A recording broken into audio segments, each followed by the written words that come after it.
एक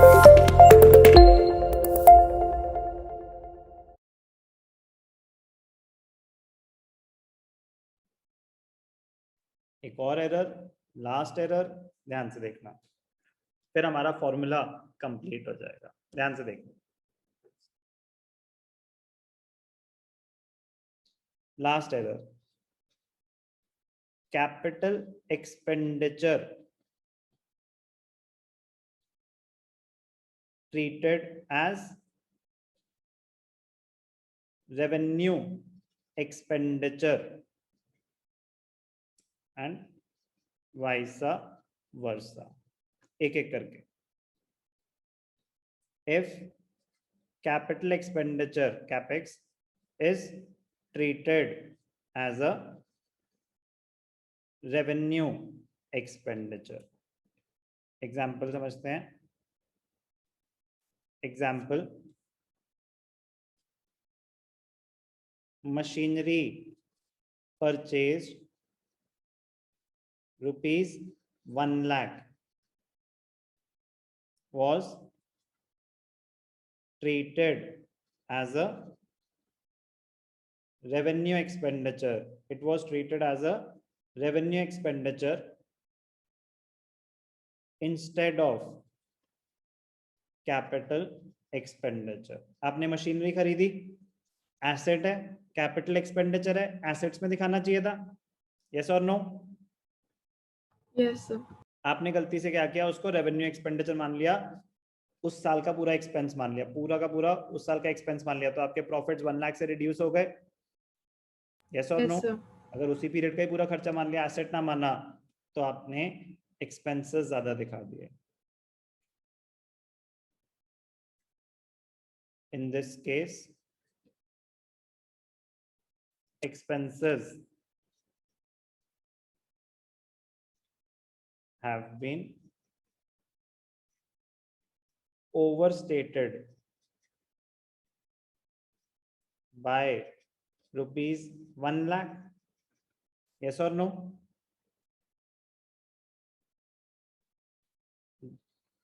Therefore, it must be added back to the given profits to calculate the correct profits. Yes or no? Yes sir.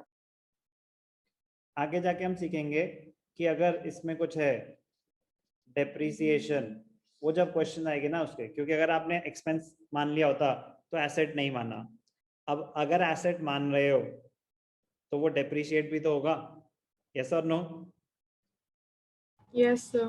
वो जब question आएगा तब सिखाऊंगा। अभी बस आपको इतना बताया कि अगर एक कैपिटल एक्सपेंडिचर था, एसेट क्रिएशन थी, गलती से रेवेन्यू एक्सपेंडिचर मान लिया, तो आपने उस पीरियड का पूरा एक्सपेंस मान लिया जो कि था नहीं, वो तो एसेट क्रिएशन हुई थी, तो आपने खर्चे 1 लाख से ज्यादा दिखा दिए। खर्चे 1 लाख से ज्यादा दिखा दिए तो आपको रिवर्स करने हैं, एड बैक करने हैं। क्लियर है? Yes sir.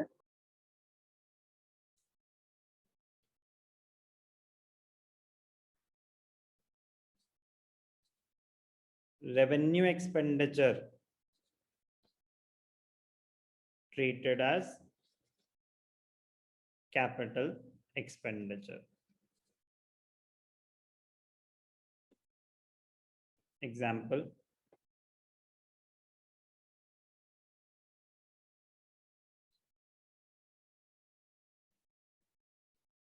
routine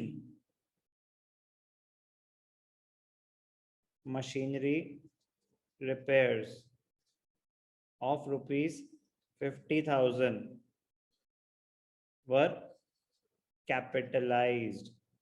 Capitalized मतलब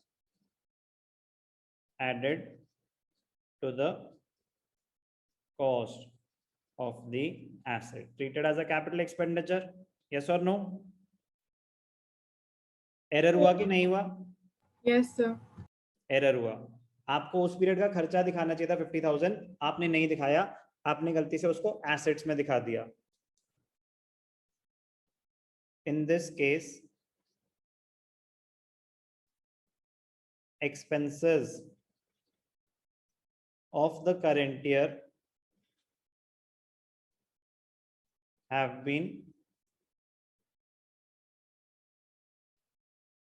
understated by rupees 50,000. खर्चे कम दिखाए हैं, yes or no? Yes, sir. Therefore, rupees 50,000 must be deducted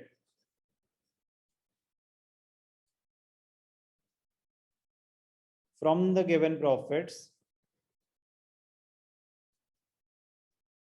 to calculate the correct profits. ध्यान से देखना क्या सीखे हम. Capital expenditure charge as revenue expenditure. Capital expenditure को रेवेन्यू एक्सपेंडिचर मान लिया, एसेट को रूटीन एक्सपेंस मान लिया, तो खर्चे ज्यादा दिखा दिए, प्रॉफिट कम हो जाएंगे, तो हम ऐड बैक कर देंगे. अब रेवेन्यू एक्सपेंडिचर को कैपिटल एक्सपेंडिचर मान लिया, रेवेन्यू एक्सपेंडिचर को कैपिटल एक्सपेंडिचर मान लिया, तो उसका उल्टा हो जाएगा. कोई भी डाउट? सारे एडलेस आइटम्स ढंग से समझ आ गए? क्यों ऐड हो रहे हैं, क्यों लेस हो रहे हैं?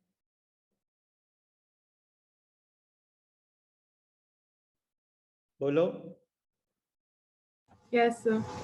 ये सारे एडलेस करके जो गिवन नेट प्रॉफिट था उसमें ये सारी एडजस्टमेंट्स करके जो रिजल्ट आया उसको बोलते हैं एडजस्टेड प्रॉफिट और मेंटेनेबल प्रॉफिट. तो सबसे पहले आपने निकाला मेंटेनेबल प्रॉफिट. एवरेज कैसे निकालेंगे उसकी? 3 साल का है तो 3 सालों का टोटल निकाल के डिवाइड बाय 3.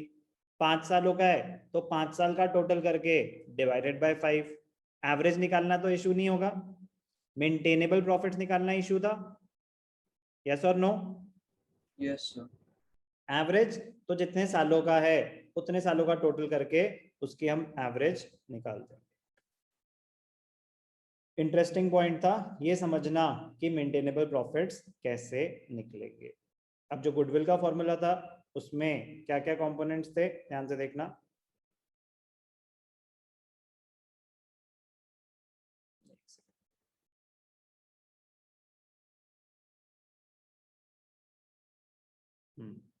फॉर्मूला क्या था? Goodwill is equal to average maintainable profits into number of years purchased. Yes और नो? Yes, sir. तो एवरेज मेंटेनेबल प्रॉफिट्स क्या है, क्लियर है? Yes, sir. Number of years purchased. Number of years purchase मतलब कितने सालों तक आप ये प्रॉफिट्स मेंटेन कर पाओगे. काफी लोगों को लगता है नंबर ऑफ इयर्स परचेज मतलब हम कितने सालों के लिए गुडविल एक्वायर कर रहे हैं. No, number of years purchase होता है कि आपने बोला कि इनके एवरेज मेंटेनेबल प्रॉफिट्स हैं 5 लाख पर एनम. आगे कितने सालों तक वो 5 लाख आप कमा पाओगे?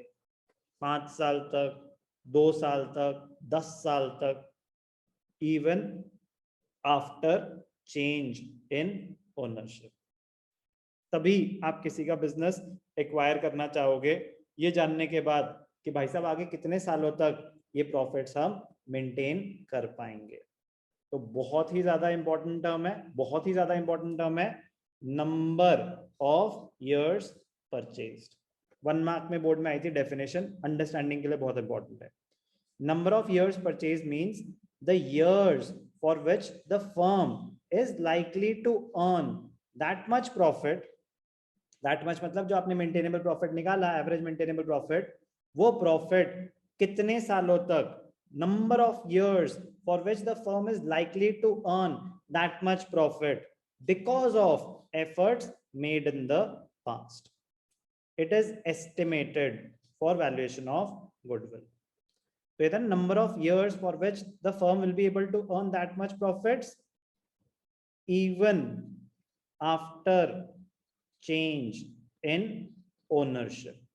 अगर ओनरशिप चेंज होने की वजह से आप वो प्रॉफिट्स कमा ही ना पाओ, अगर ओनरशिप चेंज होने की वजह से वो प्रॉफिट्स आप कमा ही ना पाओ, तो फिर कोई फायदा नहीं है बिजनेस को टेक ओवर करने का। तो आप ये जानना चाहोगे कि कितने सालों तक हम ये प्रॉफिट्स मेंटेन कर पाएंगे because of the past efforts even after change in ownership. तो ये है कंप्लीट फॉर्मूला। ये गिवन होगा क्वेश्चन में कि 3 है, 1 है, 1.5 है, 2 है।